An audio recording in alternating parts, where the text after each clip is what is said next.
shouldได้ยินใช่ไหมครับ Can you guys hear me? All right, cool. Okay, so hello everyone. Welcome to the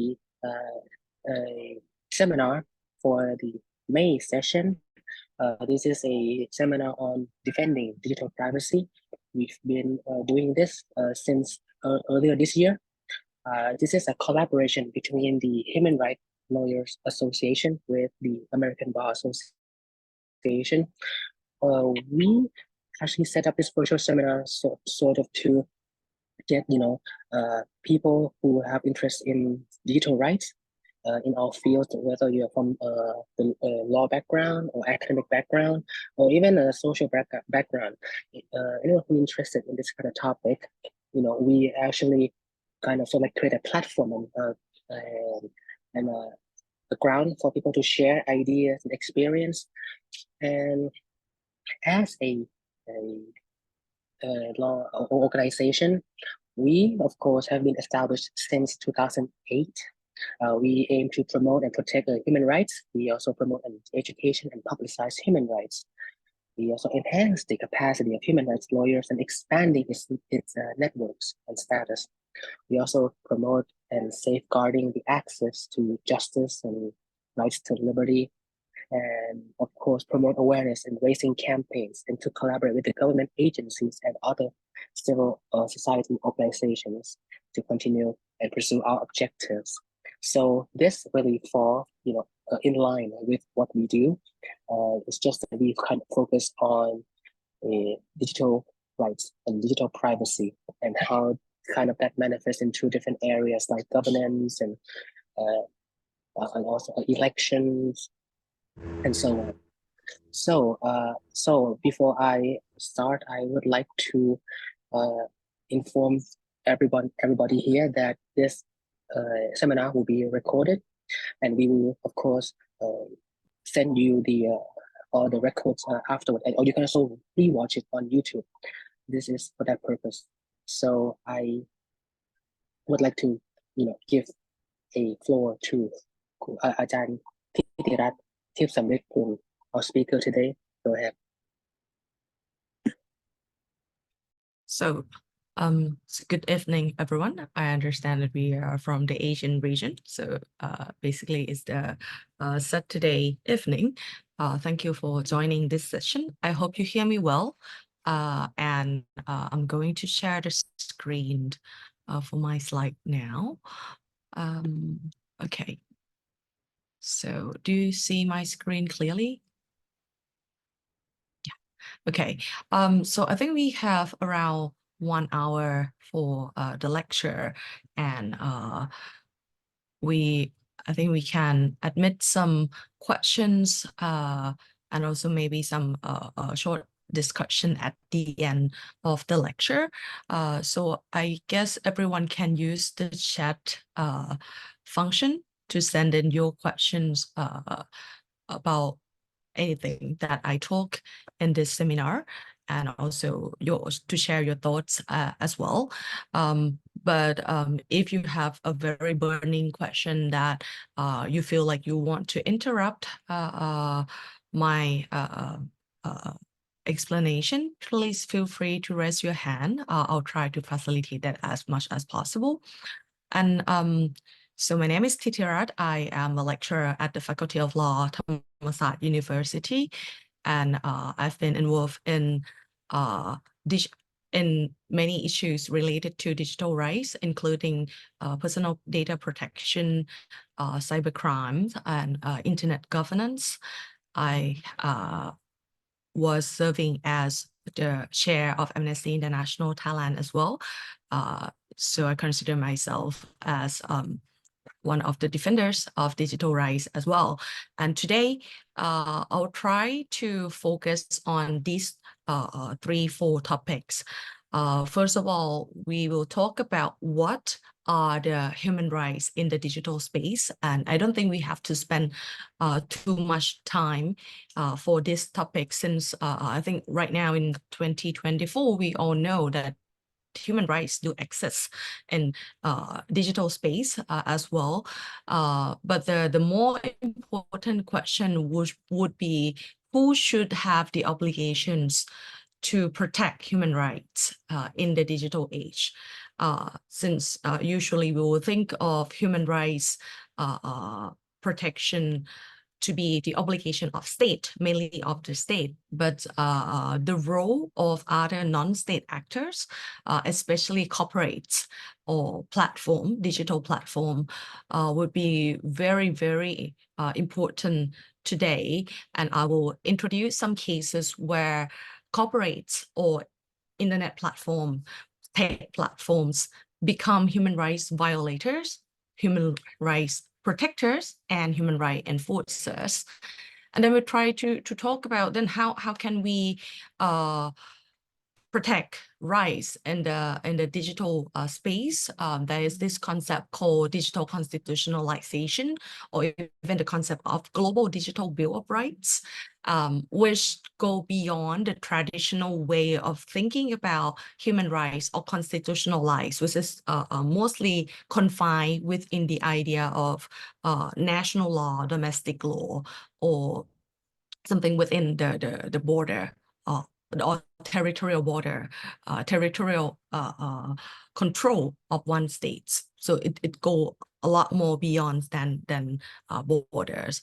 And then I think we would have some time to talk about the roles of civil societies, since I expect a lot of our participants to be civil societies and human rights defenders here. So maybe we can talk about how the civil societies will play the roles in enhancing digital rights, or trying to get these important actors, either state or non-state actors, to protect more rights in this digital environment. So those are the outline or the structure of my talk today. And I hope we can have some discussion at the end. So I think we can start with this question. How have digital tools changed human rights? So I think this is something that this is the question that might make you recall about what happened in the last 2 decades. Since we have internet, since we have the social media, and also the smartphone, where internet and digital tools become part of our lives more and more, and how it changed the way we think about rights. So you might have, of course, these words might prompt some of your memories about what happens in the last decades. For example, everyone can become celebrities, digital celebrities. Everyone can express themselves equally, and we hope to connect with each other. Anyone can become journalists. Something that was not reported by the mainstream media before became more flourish in the on the internet. And also there are a lot more violation of rights being enhanced, being accelerated by digital tools as well, something like revenge pornography, or even the more polarization or the clash of idea like cancel culture, or the flood of fake news, misinformation, disinformation, especially during the COVID-19 period, the pandemic period. So I think you can still remember what happened the last decade. So these are some pictures that help you remind what happened. I think one of the most important thing that when we think about internet, we think about it as something that connect people together and allow people who was supposed to be minority, or someone whose voice were not heard before, those voices become more vocal and connected much easier, either successful, either failed. We have seen a lot more social movement flourish through the internet, and also some kind of more human rights violation, either by states or by people to people, right? So I think this might be, you might think about a lot more example as well. And another important thing that you might have noticed about the way digital tools change our life. I think this is one of the most important moments in internet history. If you still remember, this is the picture, a very historical one from the Vietnamese War, posted on Facebook around the time that Facebook introduced tools to censor some sensitive information because it became aware about its influence on the internet more. And then we have a lot of discussion on how should platform help in preventing or deleting the contents related to child pornography, right? So we entering into the era that censorship or filtering contents, or in more corporate term would be content moderations, become a very big thing on the internet at that time. And this picture was seen as a very controversial one, since it is a historical one. It has nothing related to child pornography, but because of the structure of the picture, and also, the way that platform employ AI or automatic software to screen pictures, and they have to use those software because the contents on their platform are very much each day, right? So then they cannot, or human alone cannot do this job, so they have to use the help of a machine. And this historical picture was deleted on Facebook, and people started to debate about the power of platform on that may affect our expression, and the rules that they use, the standard that they use, and also the implementation. So if you think about our world before internet, this kind of censorship or this kind of content control happened by state, right? So, or either by the social norm among people. But there were no time that a corporate would have this power over how people express themselves online as much as today. So I'm not talking about whether or not the way that Facebook employ these tools are right or wrong, but we're talking about the power that platform or digital tech companies have in hands in regard to freedom of expression. So I think you can see my point here. So in this sense, the way that digital tools can enhance the expression, the freedom of expression online and also offline as well, because it enhances the way that we connect to humans. These tools also affect the way that our expression is restricted as well.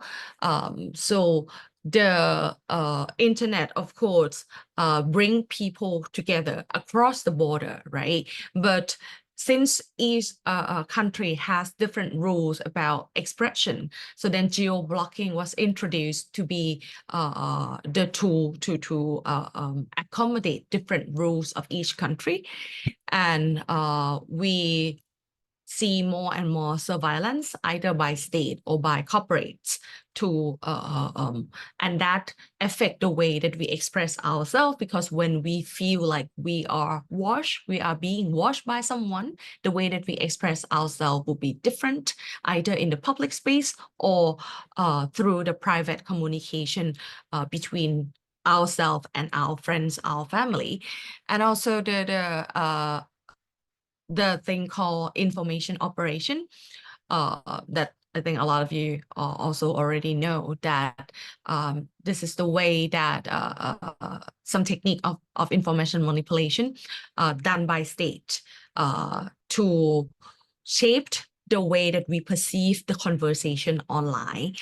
And this became very popular among the political polarization period, such as election campaigns, right? And also the content takedown, or you may call it censorship, or you may call it content moderation, that can be done by either government or by platform, and it can be done without our knowledge, right?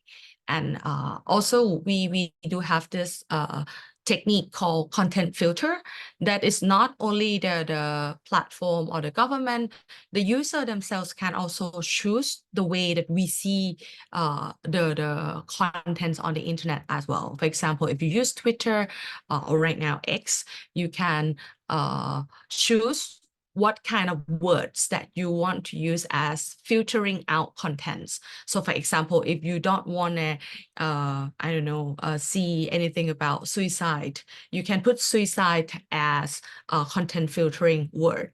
And any post that contains the word suicide, it will not be shown on your screen. That is another way that we engage with information differently in the world that we have a lot more digital tools today. So in this sense, we know that digital tools, internet change our expression, our sense of privacy, our sense of connection. And something that we have to be aware of is that our relation in terms of expression, communications, these happen through the intermediaries. So when I'm talking to you right now, so it's not just you and me.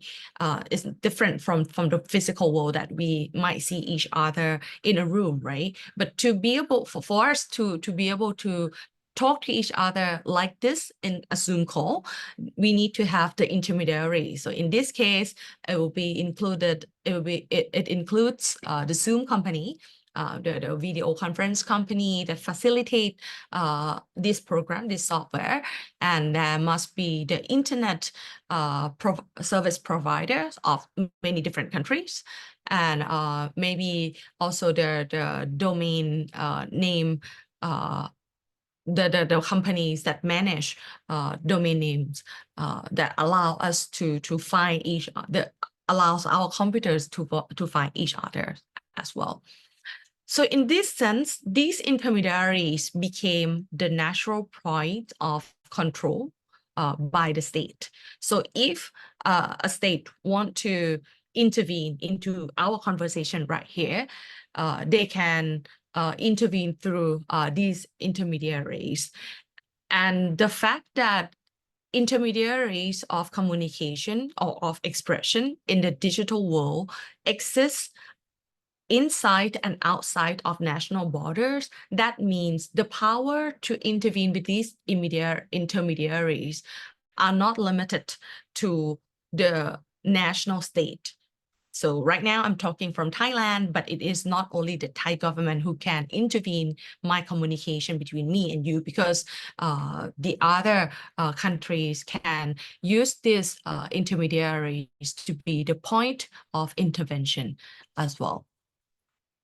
So why are we talking about these intermediaries or the way that internet changed our lives is because we want to ask this question: do human rights exist in the digital space? And if yes, how it coexists with the legal system that we know before the internet era? Some of you may have seen these 10 internet rights and principles, which came from the conference. So these are the idea, the quality of rights that and principles that people should be able to experience when they use internet, when they use digital tools, and that includes universality and equality. So everyone should be able to access, to be able to connect to the internet.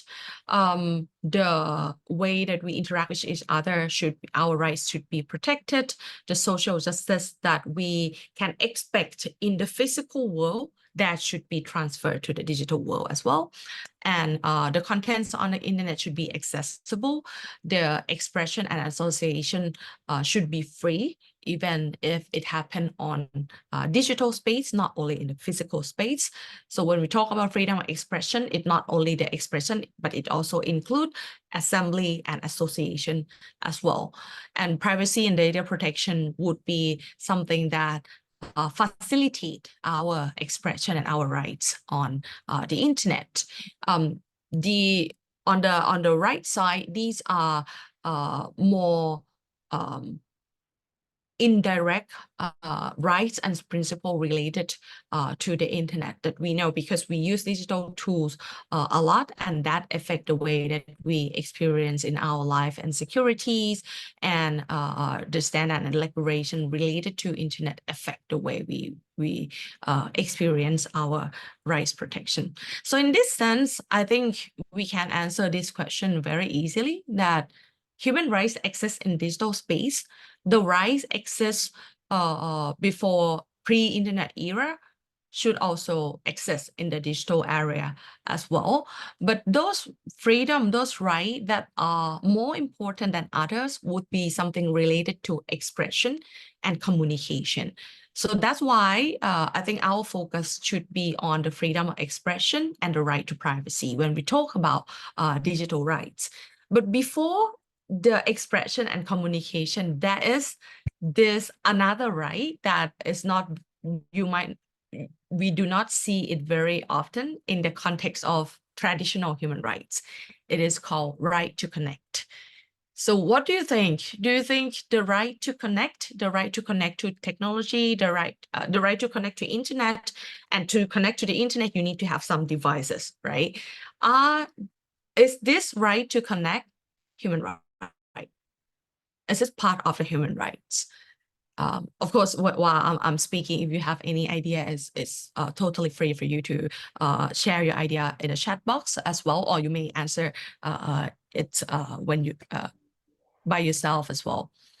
So to enable all of these rights and principles, first of all, we have to be able to connect to the internet. And that means the technology, the devices should become part of this rights as well.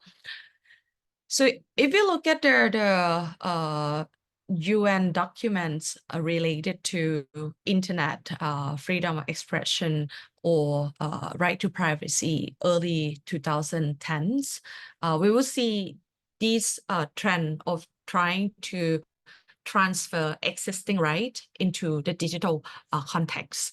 For example, the Special Rapporteur on Freedom of Expression, Frank LaRue, also mentioned the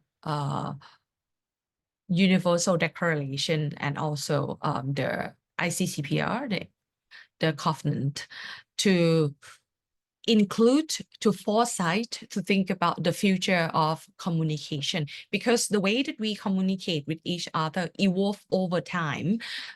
Even before internet, we used to use just letter, telegraph, and then that evolved to telephone and other ways of communications, right? So the technological development never stopped.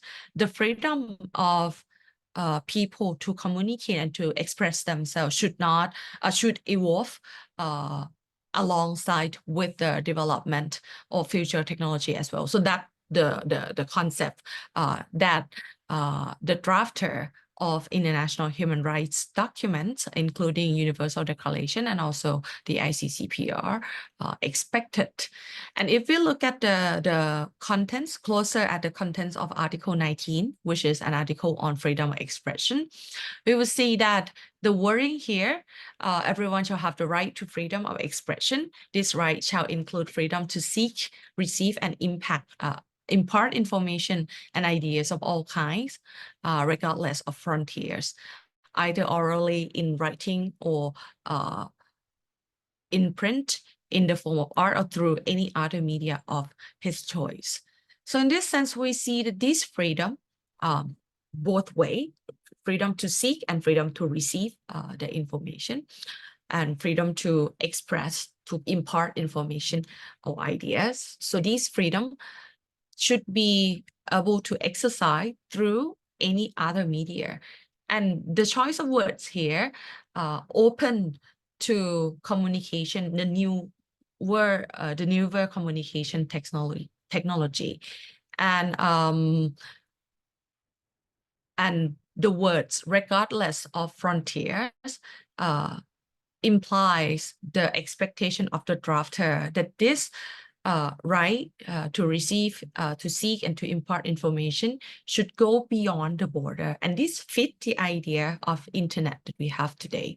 So in that sense, it is quite a consensus that freedom to connect, or the right to connect, is actually part of the freedom of expression, which is protected or guaranteed by Article 19 of ICCPR and Universal Declaration of Human Rights, and also by other constitutional laws of many different countries. And this is also the confirmation from the UN website that the way that we should interpret classic human rights document that should include the digital space as well. And another important right related to digital sphere is the right to privacy, Article 17 of ICCPR. And when we talk about the right to privacy in pre-internet era, it is more about the physical private space, right? Family, home, the right to have our own private life. And of course, because this privacy, our information exists in the digital sphere. So in that sense, the extent of this privacy go beyond home. So we should be able to expect privacy outside of home as well, because we carry on this privacy information everywhere. And of course, there are so many UN documents, confirmation from national and local and international courts about privacy rights should be recognized and guaranteed in the digital eras. But how this freedom of expression and privacy are connected in the digital era, in the internet era, I want to point out one dimension here. So if we compare the pre-internet and internet era of the points of interventions, when we think about the expression, freedom of expression, in the pre-internet era, if government doesn't like any kind of the contents, the way that they stop or limit this kind of expression, the expression of those contents, could be done through the criminalization of the contents, right? So by writing in the law that this kind of contents cannot be allowed to express or to distribute it. So if it's newspapers, you criminalize, and then the government will stop the printing of the newspaper, or to criminalize the writer. And in those era, it was pretty easy for the government, because the media outlets, the number of media outlets were limited, right? So it's not everyone is journalists like today. So normal people would not have any medium to communicate with the public as in the same way that media had in the past. So in that sense, the points of intervention for government to limit the freedom of expression were very limited, very easy, actually. But then when we have the internet, Web 1.0 or 2.0 era, it's very various. So everyone can become the publishers. So criminalizing publishers is not possible anymore for the government. So that's why they have to criminalize the intermediaries who allow the contents to be distributed. Who are the intermediaries in the internet eras again? Here. So the intermediaries can be internet service provider, can be the domain name organizer, can be the financial intermediaries who allow the internet connection, or even the physical telecommunication infrastructure. So these are the intermediaries that government can use to intervene or restrict the distribution of information. But then when it becomes 2.0 era, it's two-way communication. So Web 1.0 era is the web page, the blog, right? That we do not have the constant communication.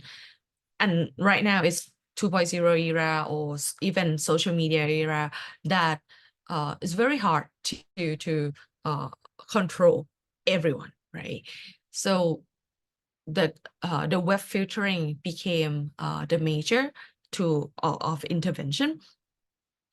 And when things became more encrypted, either in website or in social media, right now you might have heard about two-way encryption when you communicate with your friends through the direct message, that no one would be able to read your message. And by intervening or limiting or accessing these encrypted contents, the government has to bypass all the cybersecurity setting. And that means you cannot, if the government wants to stop the expressions, they have to violate more rights. It's not the freedom of expression alone, but it also the right to privacy in communications as well that will be violated normally in the world of internet. So in this sense, content monitoring or content or censorship in the internet era always come with the surveillance. So that's how freedom of expression and privacy became even more intertwined in the digital era. But if you think about the nature of internet or how internet is organized in the real world, we all know that internet is considered to be free and open structure. The way that rules on the infrastructure level is decided, it is not centralized. It is not the rule of the internet, the technical rule. I'm talking about technical standards of internet. There is no state in the world deciding how we should communicate on the internet or how should the technical standard of the internet should be decided. The decision about this is made by an organization called ICANN, and it's not even an organization, it's the community of experts who are engineers, lawyers, civil societies, coming together and think about how to make internet the most efficient or effective. So I'm using these photos to let you see how flat, how decentralized the decision-making about internet is. And this is, it is like this from the beginning, and even today, it is also the same thing. So it is very technology-oriented. And it is the consensus about how internet should be governed is decided by many different multi-stakeholders. And it is very academic based. So states involve very little. And normal internet is operating through the idea of open and freedom. So in this sense, states have very little say about the way digital world is organized.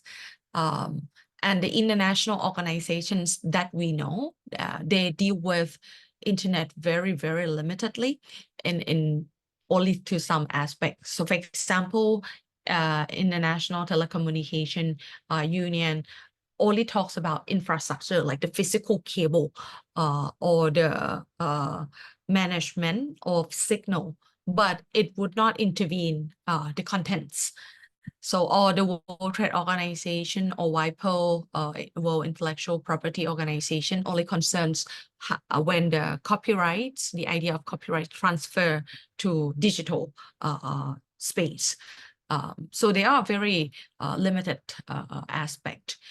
And EU became more active in regulating internet, but it is a very new effort comparing to other organizations. So usually when we think about internet governance, it's like this. There are 3 layers. So if you're interested, you should try to find their document. It is called Introduction to Internet Governance. It is a book that is free online, and you can find how the internet is managed. But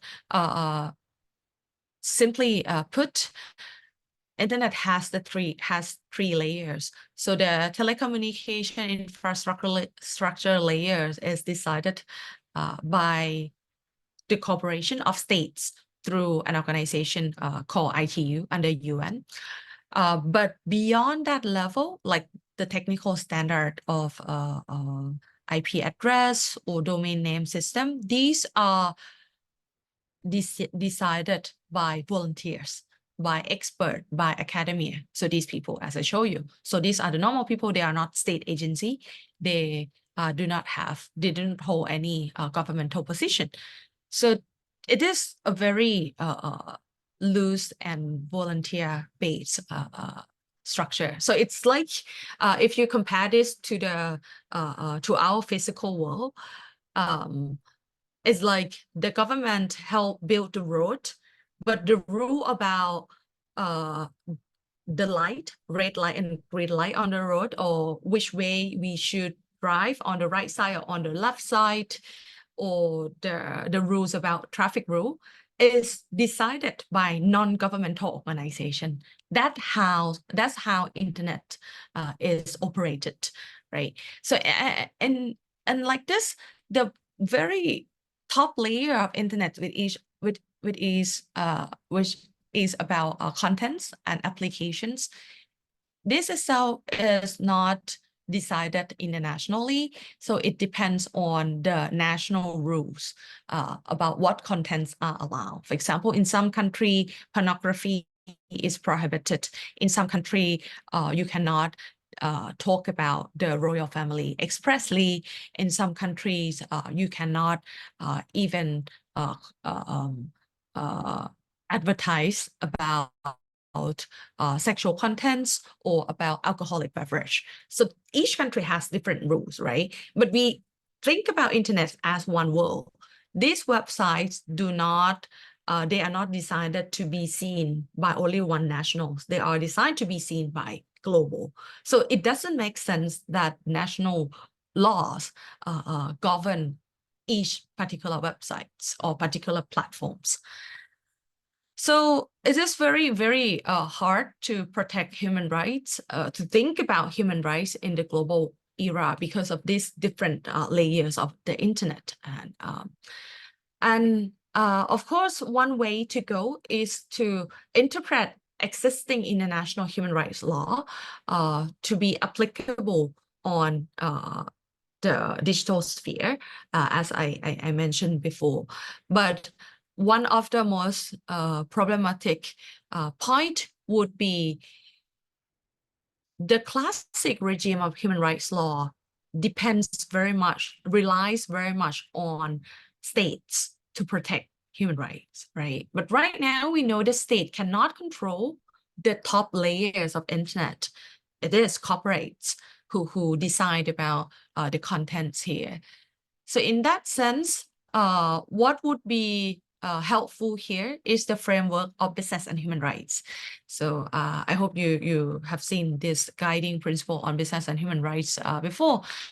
So the idea is that, of course, a state has the primary obligation to protect human rights. State has to respect human rights, has to protect, has to fulfill human rights.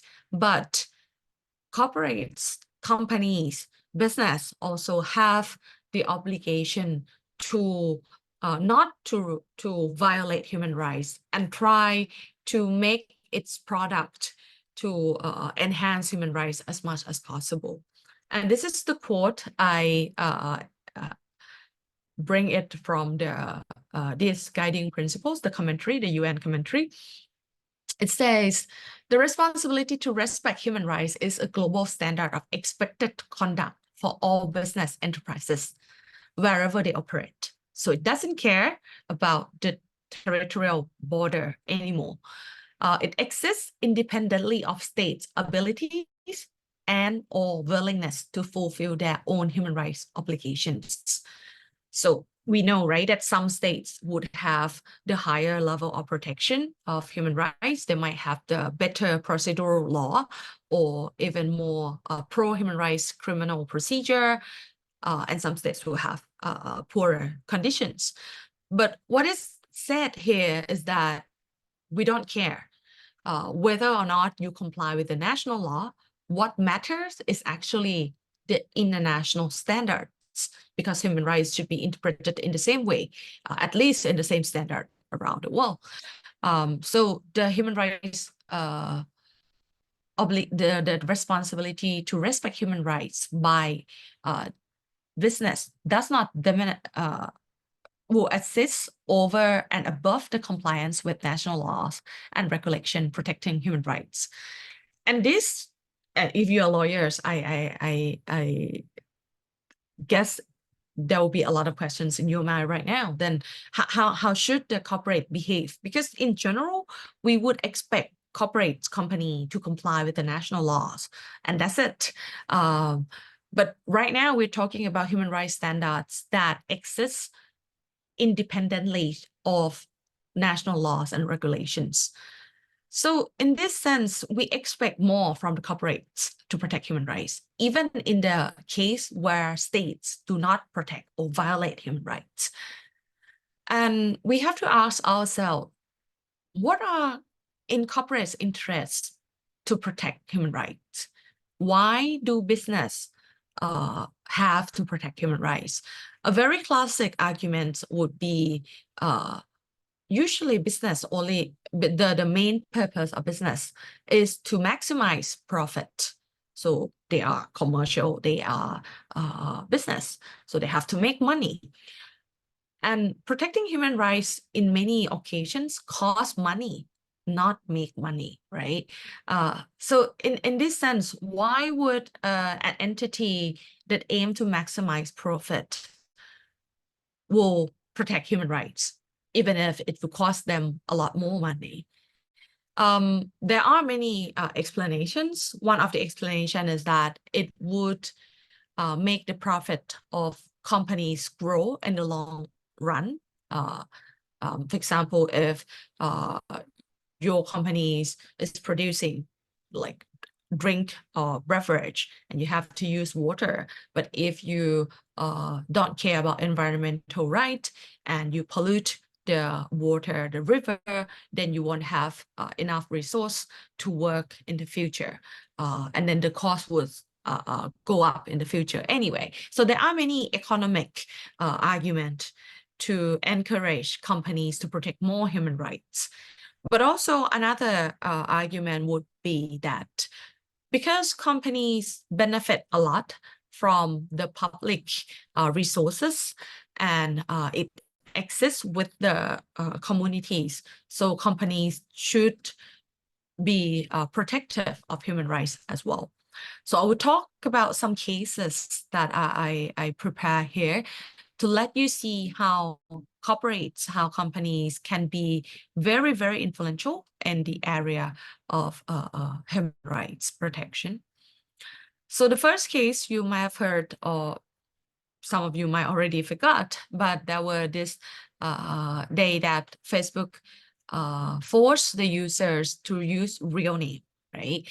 And this was the global policy. The very reason for this policy was mainly about the crime on Facebook and the way that Facebook account was used by someone to fake other entity, and that leads to some sexual crimes, leads to the deception of to deceiving minors. So the policy was issued with a very good intention to protect people, to protect their users. But in some contexts, especially in the developing world, where digital platform, social media platform became the place that people talk about politics, talk about things that they cannot talk in real life. And by imposing this real name policy, affect their freedom of expression, right? So we see that the same policy issued with a good intention to improve users' welfare, to protect users' rights in one country, can result in different consequences in other contexts. And then we can also see the case where people's freedom restricted or limited by states. And these platforms, either Facebook or Apple in this example, try to stop or try to resist the government, such kind of governmental intervention. And relating to this, some platform even took the case to the court against states. So this one is related to the Pegasus spyware that NSA group in Israel allow states to use. Of course, they sell this software to many different states. Of course, they do not sell to all states.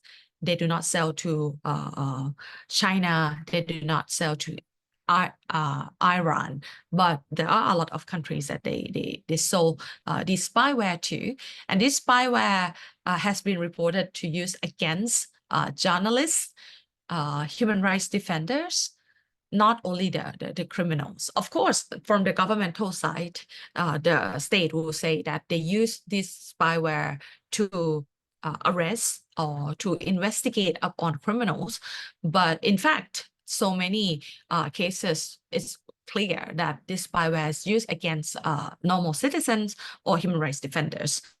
And it is very hard to sue the government for this. Why? Because this spyware is very complicated and it's require a lot of knowledge and technology to prove that they are wrong, to prove that the government has interfere with people's freedoms. So if it is not these big companies, it is almost impossible to make a valid case against this technology company. So it's like tech giant attack the other tech giants that support authoritarian regimes.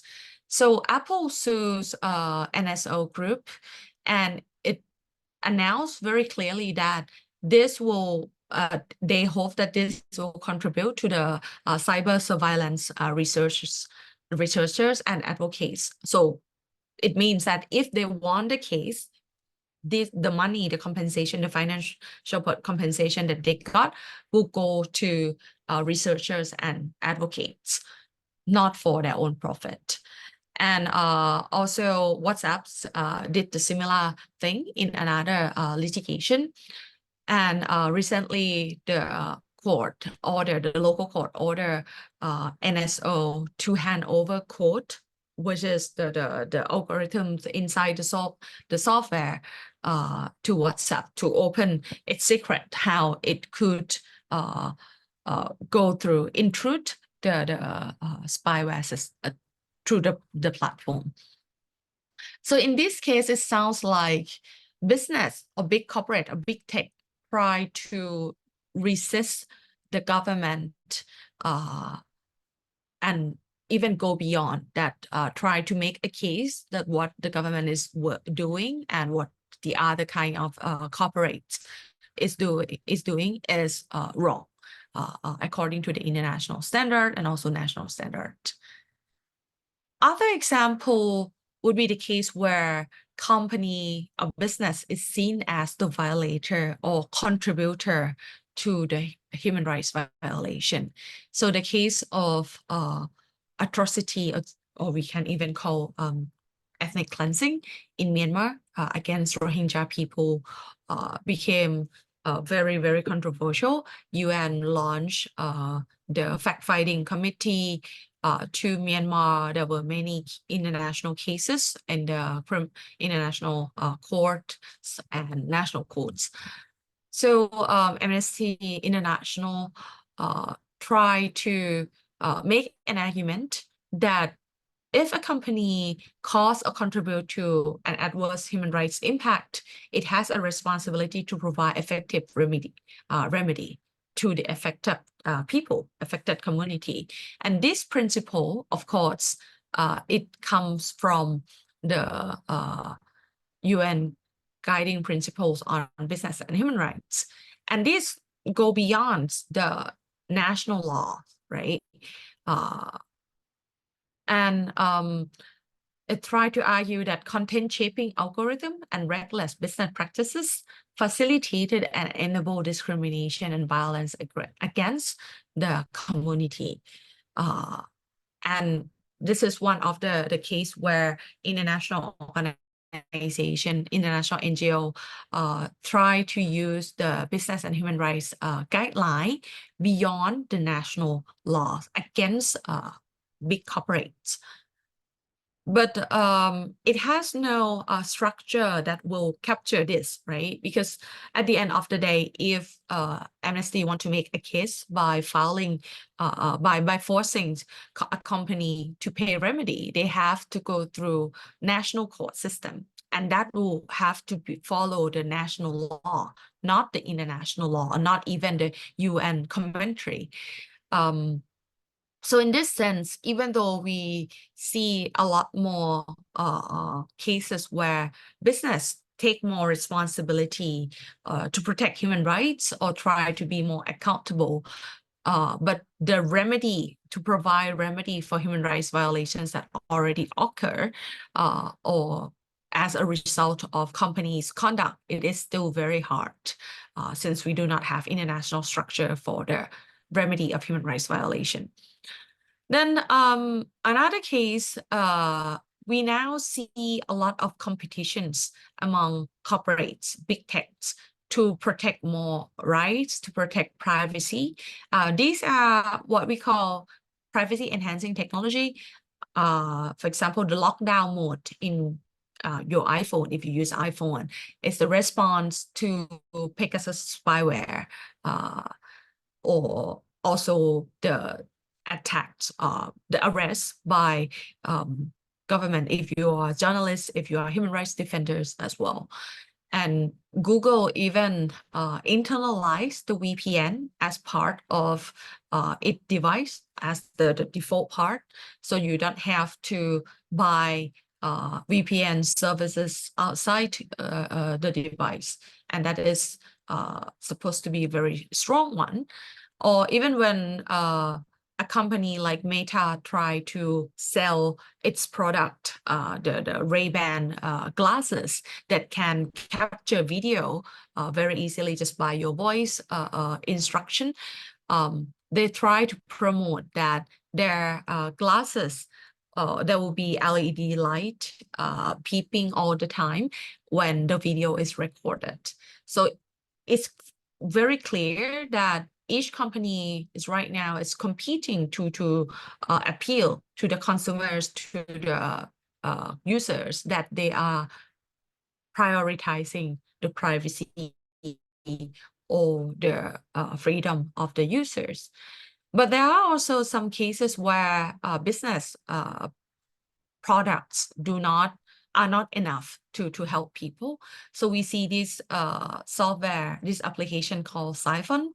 So if you are in Myanmar, I'm sure that you know this software, which is a project in collaboration with the Citizen Lab and University of Toronto. They provide the VPN that allow internet connection even in the place where government surveillance or government barrier of internet is very strong, like in Myanmar.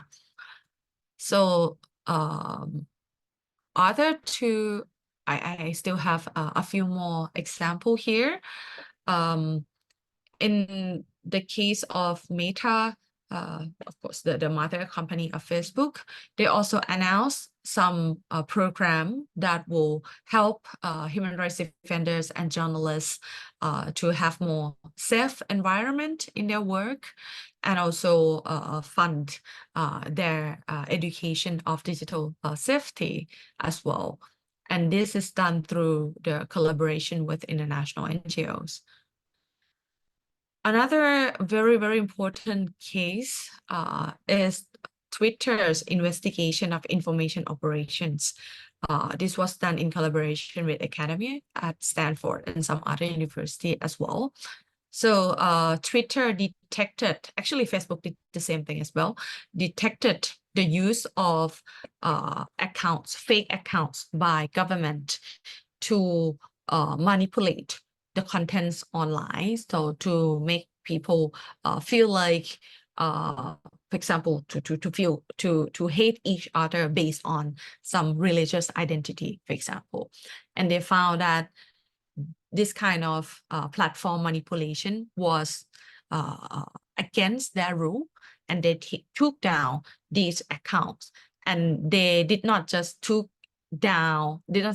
down silently. They make it open. They announce to the public that governments trying to use that platform to make it to fake the atmosphere of society on their platform. So this is a very huge the way that platforms exercise their control over their space, the place that we express ourselves, communicate with our friends, and it affects the extent of power of states as well. So the last example that will lead to my last point on digital constitutionalization or global Bill of Rights. There's an initiative called Global Network Initiative, or GNI. They are formed by many different companies and also other stakeholders like NGOs. And they try to write down the principles regarding freedom of expression and privacy online.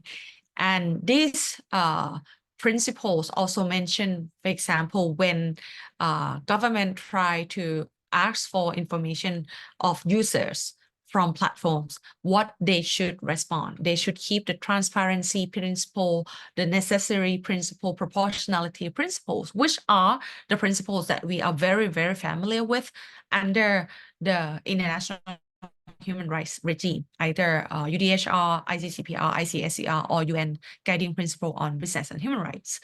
So in this sense, we have the international law that try to set the standard beyond national law. And then these international standards is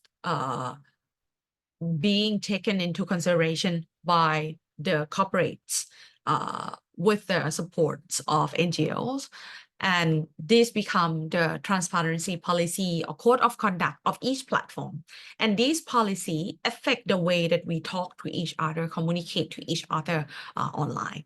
So you might have noticed that if you post something that is quite discriminatory to, for example, racial identity, those posts will be deleted from the platform.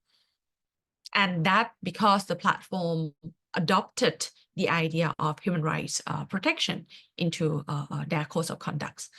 But again, these are the practice done by voluntariness of the companies.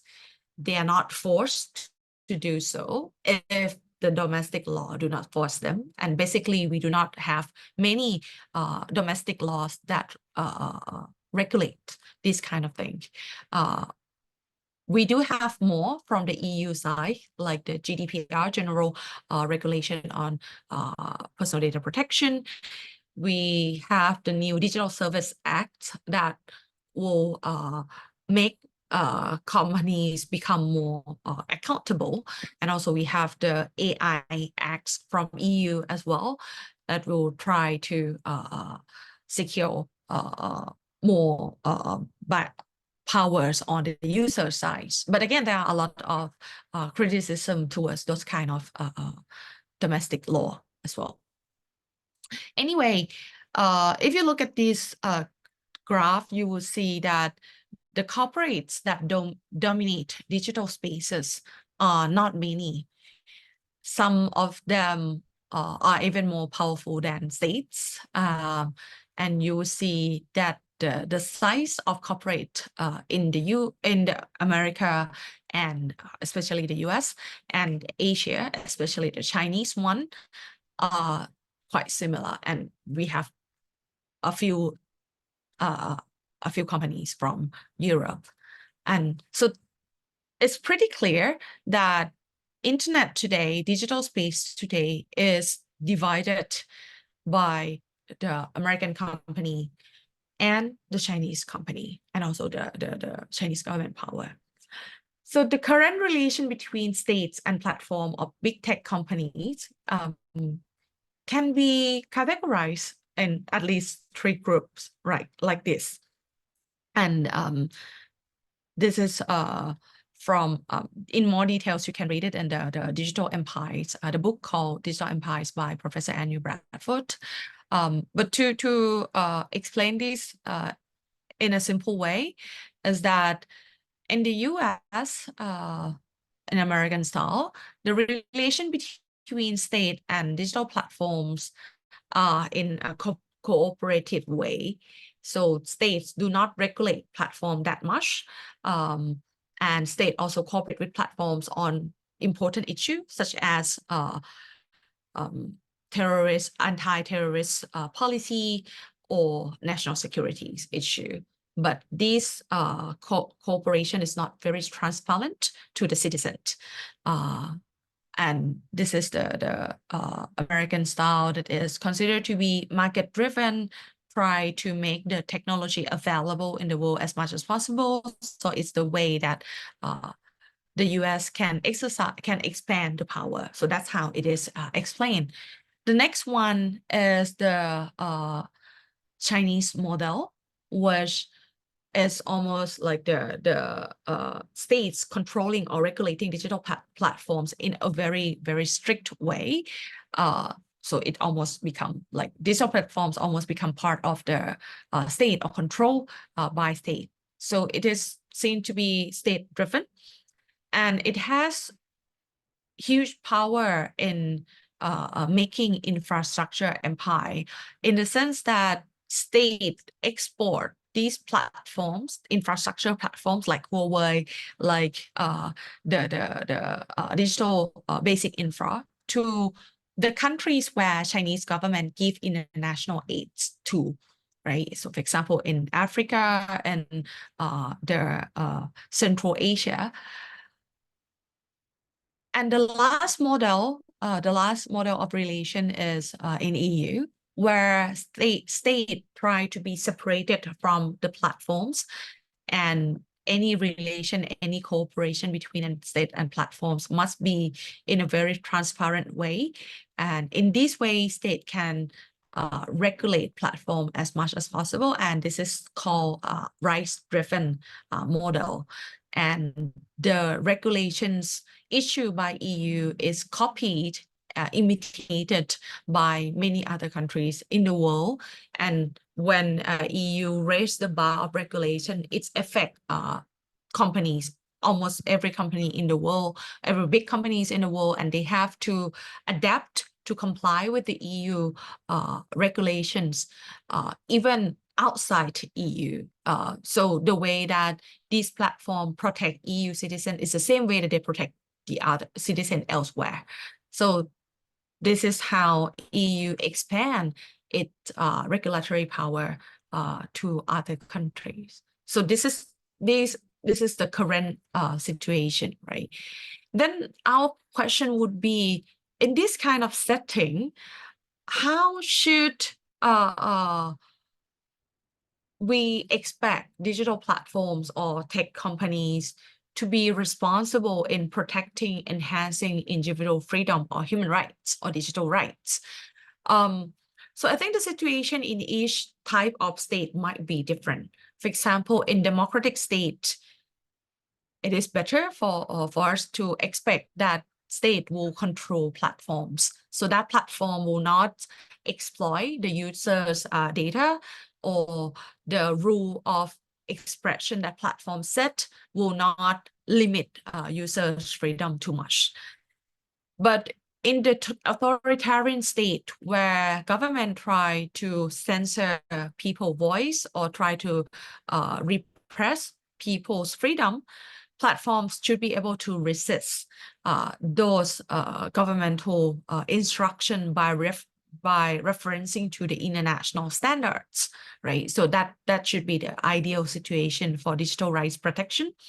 But platforms cannot do this alone. They need some support from other group of democratic states or their home states, where liberal values of internet or digital space, like free and open space, is still the main value.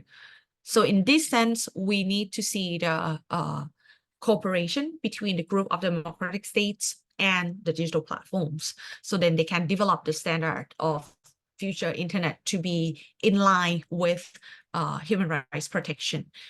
And in another sense, we expect to see states and platforms, state and companies compete with each other to provide better welfare for people in the way that it will enhance human rights. So in this sense, where international NGOs, or I think it should not only be international NGOs, it should be local NGOs as well, or the network. So international here doesn't mean the organization has to be international, but it is the international network of human rights defenders. In this sense, the human rights defender or NGO civil society network can help states to find the right regulation to control the platforms, and then they can protect human rights. And these and NGO networks should help stop the digital platform from capturing state. So it should not, for example, if they merge and the merger, the M&A between tech companies that might affect the welfare of people, then that should be regulated by state, not to be captured, right? And or when platforms protect people's rights, for example, by taking down the information operations, that should be supported by civil society networks.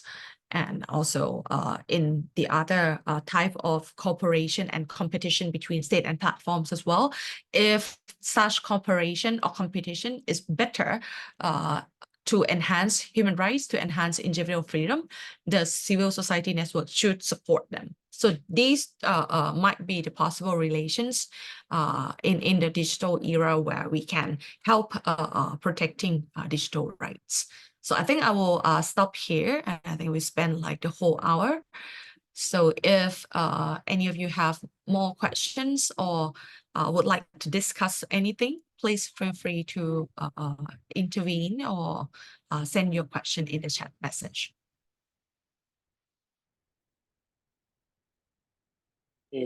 Thank you, Ajahn Thitirat. That was a really informative lecture, and I think it was full of a lot of interesting information. Actually, I think if you can take that information in, and if you have any like question or any inquiries, I mean, yeah, the floor is open for question. Anyone so far?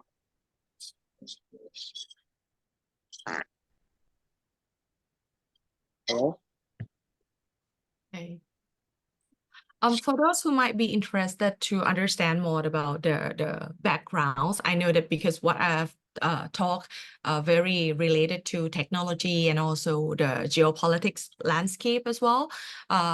So if you want to see more information, I would recommend you to read this articles by these professors.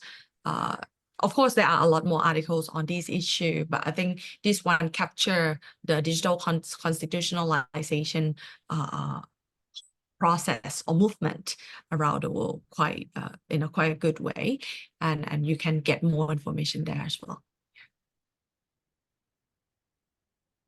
Anyone would like to ask question or exchange your idea, please feel free to.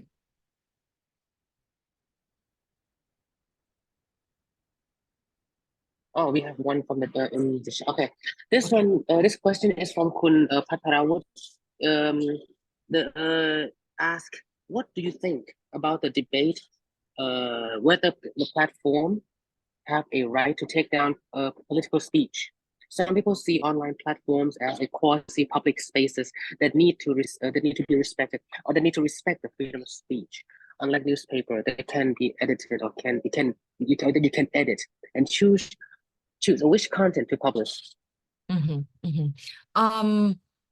I am more leaning toward the idea of taking online platforms as quasi-public space. I think it is very much different from newspaper, and usually platforms will say that they do not choose the contents. They use the algorithm to recommend contents by relying on the information of users, right, about our preference and the interaction between us and platform.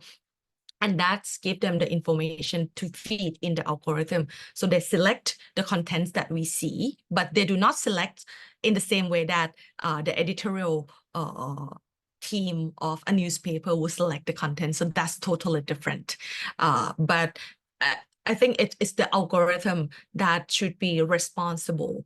And in that sense, the way that platforms design algorithm has to comply with the human rights standards as well.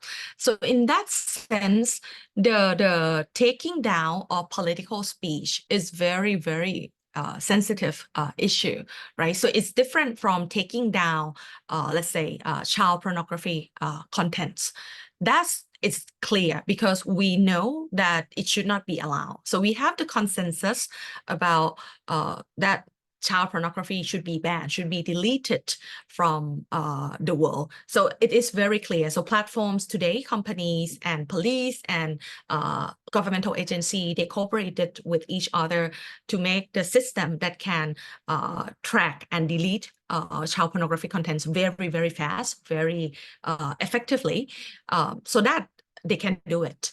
But for political speech, it is still very ambivalent, right? It's very controversial. On one side, we may say that platforms should not take down the speech by important politicians like president.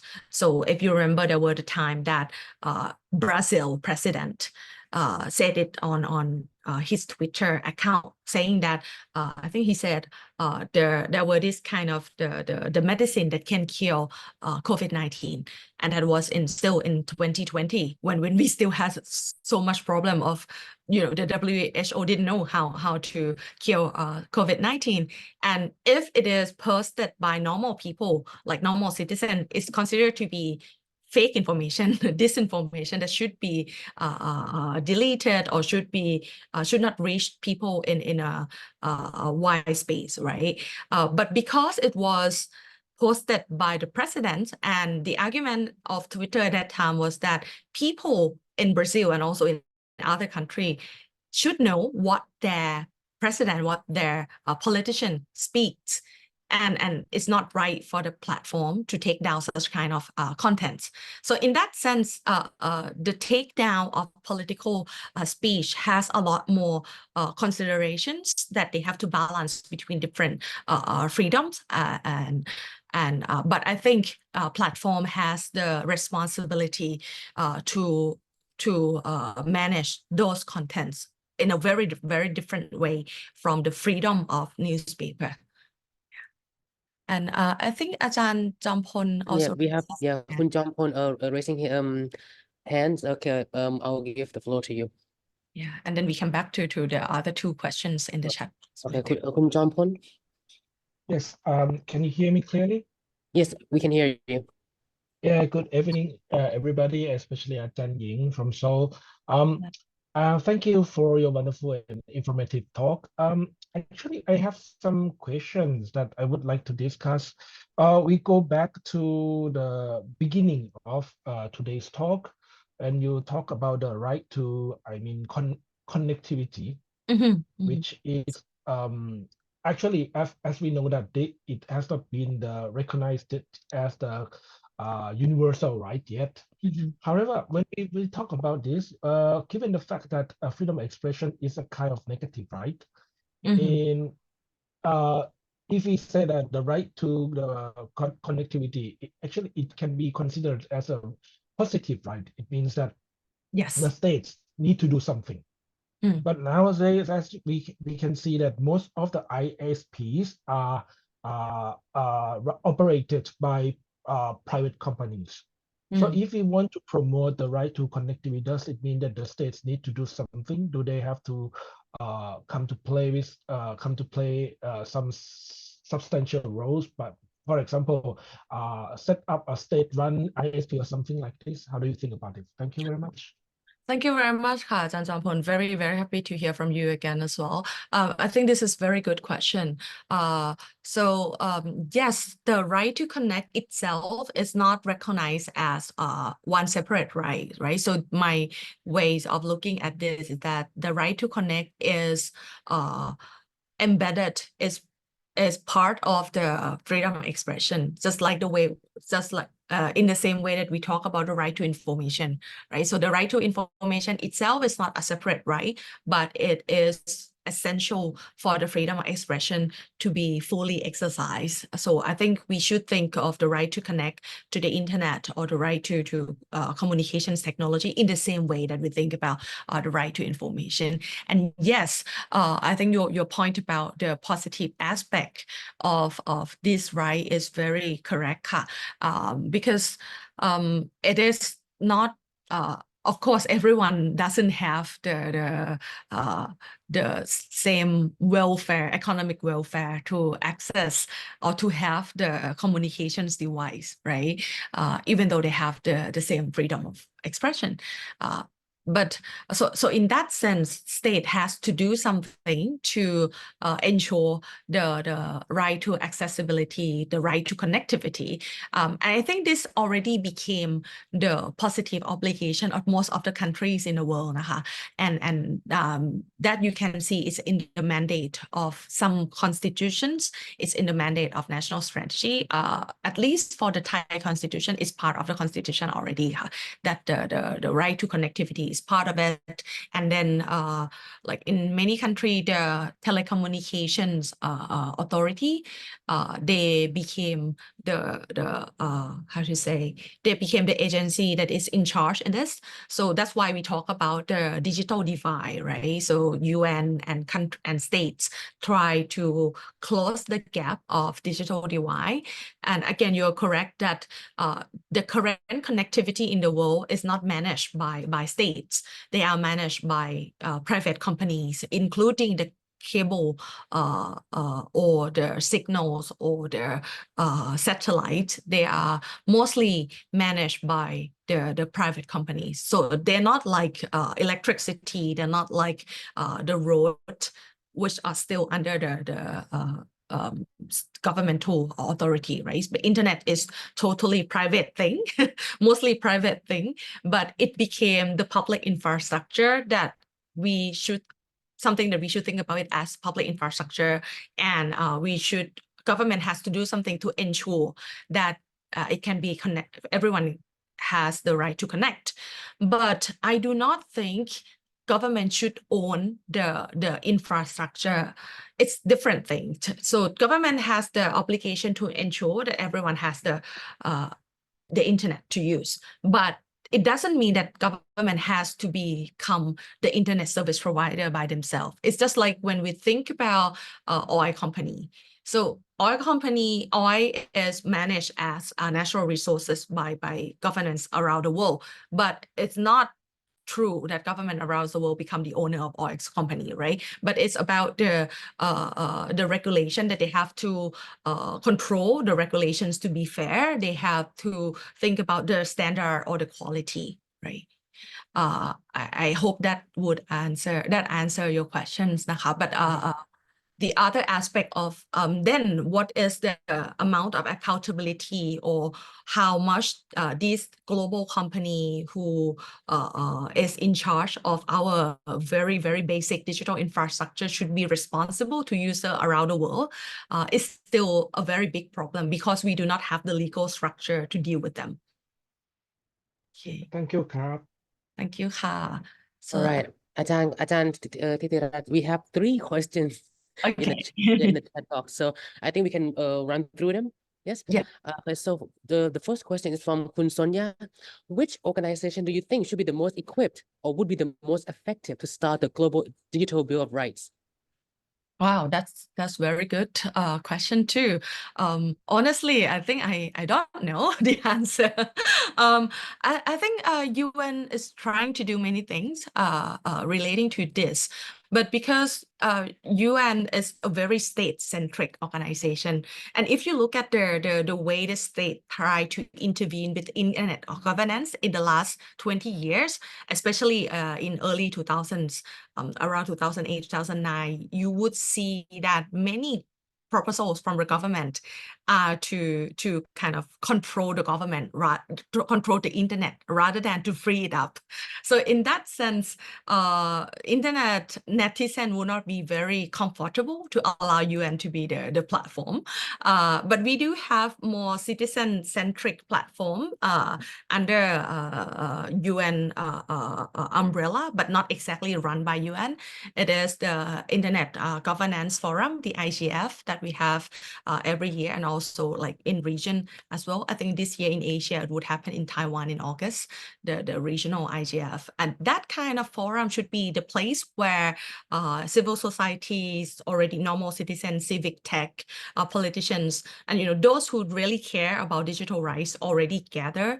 To me, I think those kind of platforms should be the place to start with, so that we can have the people-centric digital bill of rights. Yes, and then the next question is from Lang Sok. Liang Sok.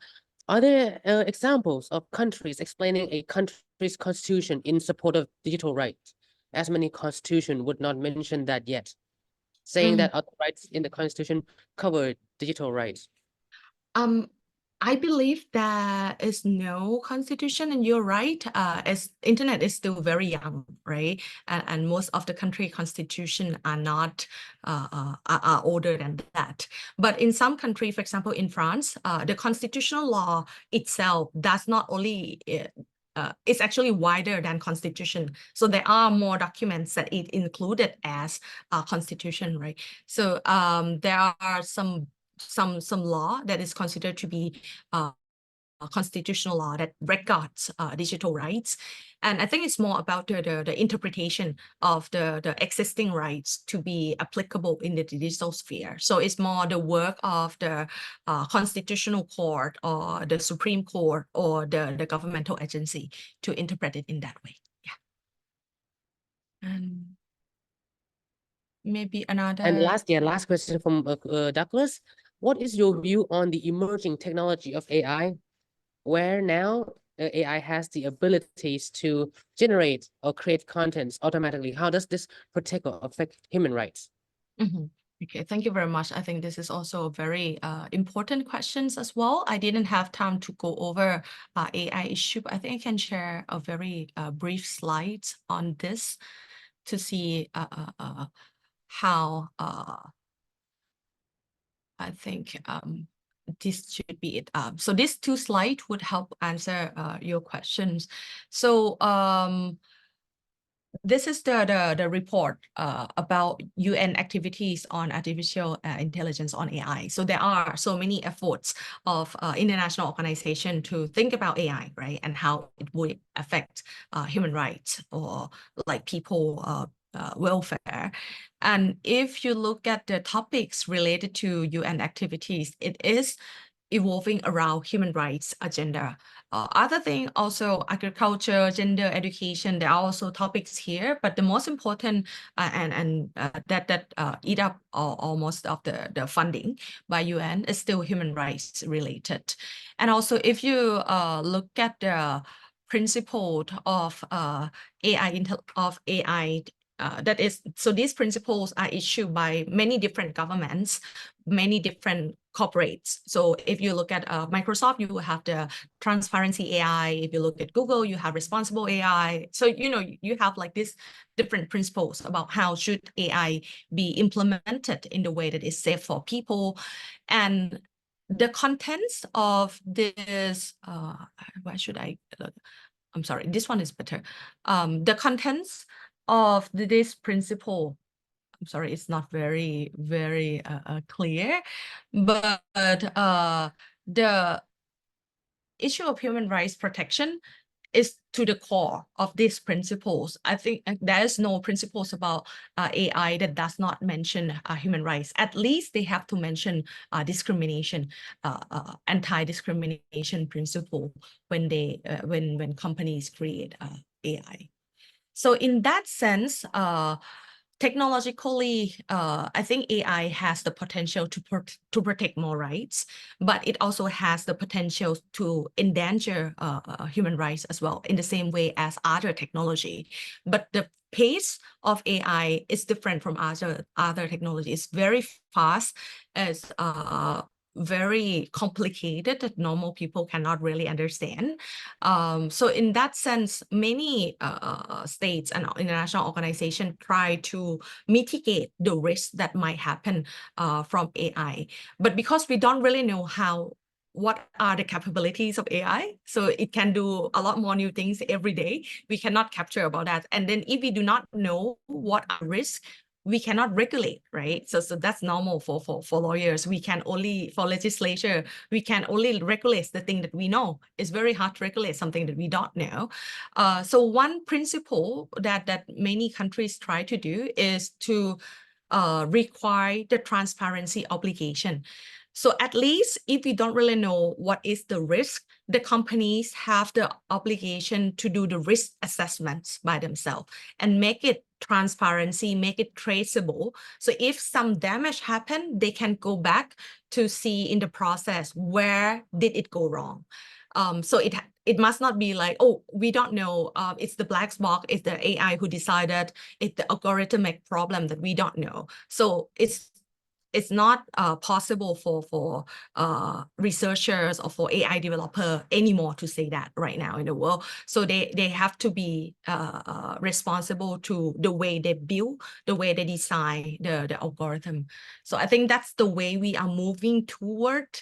But again, people are afraid of the fact that if we restrict or if we regulate too much, then the innovation will not occur, and then we will kind of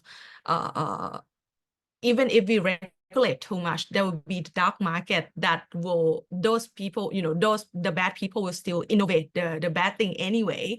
So rather than to limit the power of good people who can develop better AI, we should try to make it more transparent. So that's why transparency principle became the core idea when we talk about AI governance or AI for human rights. Thank you, Ajahn. Wow, that was a really good discussion. Took us quite some time. Thank you so much. I think we might have to wrap this up, right? I think we sort answer all the questions, and I'm sure all the participants get the information they need so far. But and thank you, and we continue to strive and expand our network on digital defending privacy, and of course we will always welcome you again to our seminar, and of course hopefully looking forward to collaborate with you again, Ajahn, and thank you everyone for being here, for participating, for joining us today. Please, we will end our recording soon, and of course thank you. Have a good night. Thank you as well.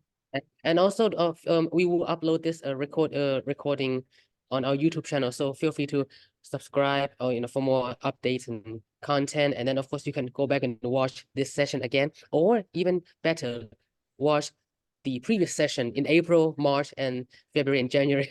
Because we actually talked about artificial intelligence before as well. So I think it's sort of keep a consistency in our work. So thank you so much, Ajahn.